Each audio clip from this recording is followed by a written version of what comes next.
Hi everyone, I'm Miss Gilbert. I teach kindergarten and first grade at River Trail School, and I'm so excited today to read you the story Wild About Books. And I love this story because I am wild about books also.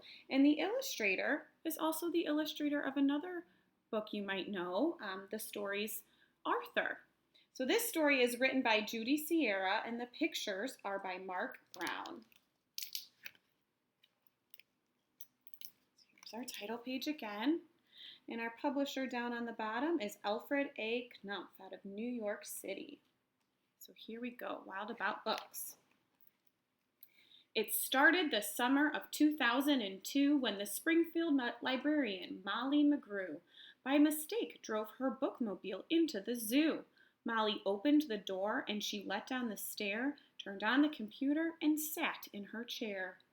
At first, all the animals watched from a distance, but Molly could conquer the strongest resistance. By reading aloud from the good Dr. Seuss, she quickly attracted a mink and a moose, a wombat, an oryx, a lemur, a lynx, 8 elephant calves, and a family of skinks.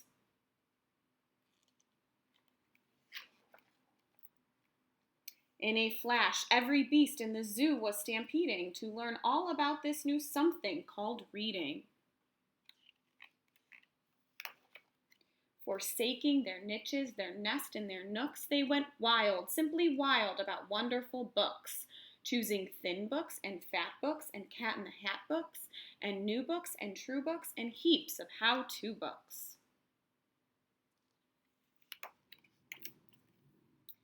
Giraffes wanted tall books and crickets craved small books, while geckos could only read stick-to-the-wall books.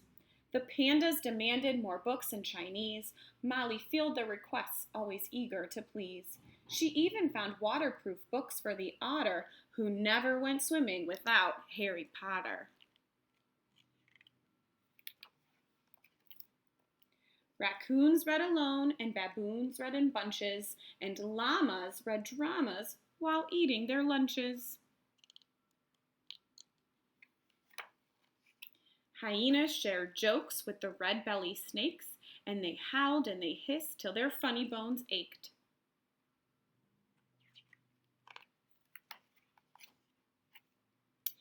A tree kangaroo who adored Nancy Drew began solving mysteries right there at the zoo, such as why were the bandicoots' books overdue?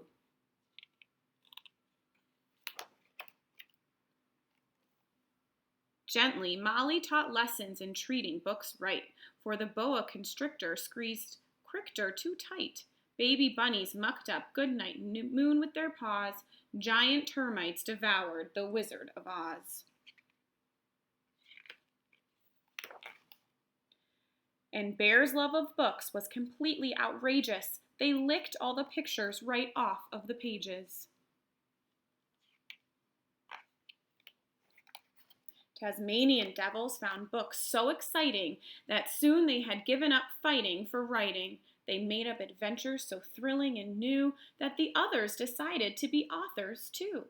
Pythons wrote with their tails, penguins wrote with their bills, and porcupine wrote with their very own quills. At the new insect zoo, bugs were scribbling haikus. The scorpion gave each a stinging review.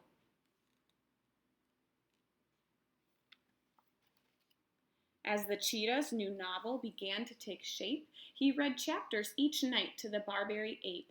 And although the gazelle couldn't spell very well, like everyone else, she had stories to tell. Imagine the hippo's enormous surprise when her memoir was given the Zulitzer Prize. With so many new books, Molly knew what to do. She hired 12 beavers, a stork, and a gnu to build a branch library there at the zoo. And then the animals cried, "We can do it ourselves. We can check the books out. We can put them on the shelves." And they did, and they do, up to this very day. 3 cheers for the Zooberry! Hip, hip, hooray! When you visit the zoo now, you surely won't mind if the animals seem just a bit hard to find. They are snug in their niches, their nests, and their nooks, going wild, simply wild, about wonderful books. The end. Thanks for listening today. I hope you guys have a great summer. See you soon.